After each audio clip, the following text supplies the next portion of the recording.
غزہ میں تباہی کی نئی داستان رقم، اسرائیل نے درندگی کی تمام حدیں پار کر دی۔ جنگی جنون میں مبتلا اسرائیل نے اسپتال کو بھی نہ بخشا۔ بمباری کے نتیجے میں اسپتال میں موجود 1500 سے زائد فلسطینی شہید، مریض، بچے، خواتین اور اسپتال اسٹاف بھی شامل۔ غزہ کے پناہ گزین کیمپ میں اقوام متحدہ کے اسکول پر بھی اسرائیل کی بمباری، شہداء کی تعداد 4000 سے تجاوز کر گئی۔ خواتین اور بچوں سمیت 10,000 سے زائد زخمی۔ سانحے پر فلسطینی صدر محمود عباس کا 3 روزہ سوگ کا اعلان۔ ایران، عراق، لبنان اور عرب ممالک میں بھی سوگ۔ غزہ کی بگڑتی صورتحال پر اسلامی تعاون تنظیم کی ایگزیکٹو کمیٹی کی ہنگامی بیٹھک آج ہوگی۔ اجلاس میں شرکت کے لیے نگراں وزیر خارجہ جلیل عباس جیلانی جدہ میں موجود۔ غزہ کی خراب صورتحال کا جائزہ لیا جائے گا۔ نگراں وزیر خارجہ غزہ کی سنگین انسانی صورتحال پر پاکستان کے تحفظات سے آگاہ کریں گے۔ عالمی برادری فوری طور پر غزہ پر اسرائیلی بمباری اور محاصرہ ختم کرنے کے لیے اقدام کرے۔ پاکستان کا مطالبہ، اسرائیلی وحشیانہ کارروائیوں کی شدید مذمت۔ دفتر خارجہ کی جانب سے جاری بیان میں اسپتال پر حملے کو غیر انسانی فعل قرار دے دیا۔ ترجمان دفتر خارجہ کا کہنا ہے کہ سویلین آبادی اور املاک کو نشانہ بنانا عالمی قوانین کی خلاف ورزی اور جنگی جرم ہے۔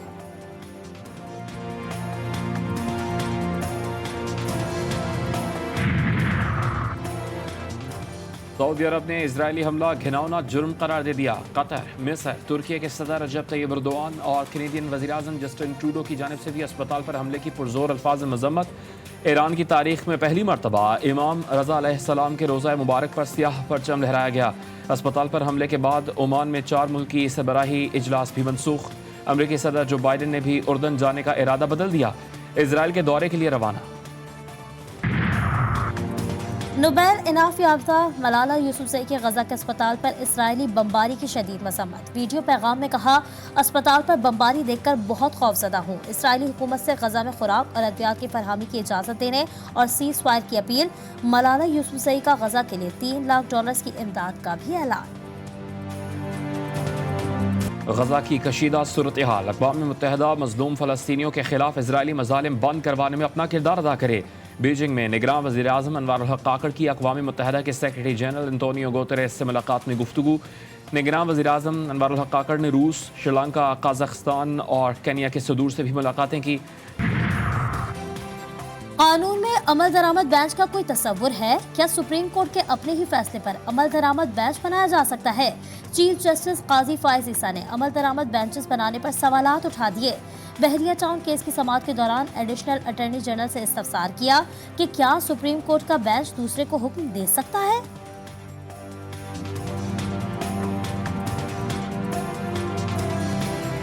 1.5 سال سے لاپتہ نوجوان عثمان کا پولیس مقابلے میں مارے جانے کا انکشاف۔ نوجوان کی قبر اور پولیس مقابلے میں مارے جانے کا ریکارڈ گھر والوں کو بتایا جائے۔ سندھ ہائی کورٹ کا پولیس کو حکم، عدالت نے ریمارکس دیے کہ بتایا جائے کہ پولیس مقابلے کی ضرورت کیوں پیش آئی۔ پیٹرول مہنگا ہوتا ہے تو ہر چیز مہنگی ہو جاتی ہے۔ حکومت اشیاء خورنوش کی قیمتوں میں کمی کو بھی یقینی بنائے۔ مہنگائی کی چکی میں پھنسے عوام نے مہنگائی کو کنٹرول کرنے کے لیے حکومت سے امیدیں لگا لی۔ کہتے ہیں منافع خوروں کے خلاف سخت ایکشن لیا جائے۔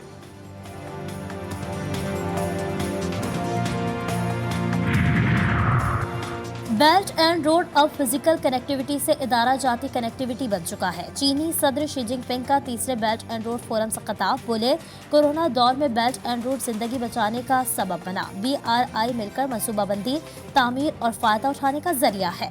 نئے مارکے کی تیاری، قومی ٹیم آج نیٹ پریکٹس کرے گی۔ 20 اکتوبر کو بنگلورو میں آسٹریلیا سے مقابلہ ہوگا۔ کرکٹ بورڈ کا کہنا ہے کہ کئی کھلاڑیوں کو بخار ہوا، اب بیشتر کی صحت بہتر ہو چکی ہے، کسی کو وائرل انفیکشن نہیں ہوا۔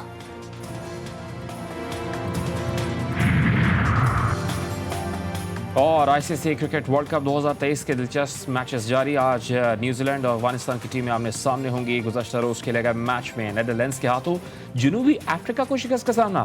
246 رنز کے ہدف کے تعاقب میں پروٹیئرز کی پوری ٹیم 207 رنز ہی بنا سکی۔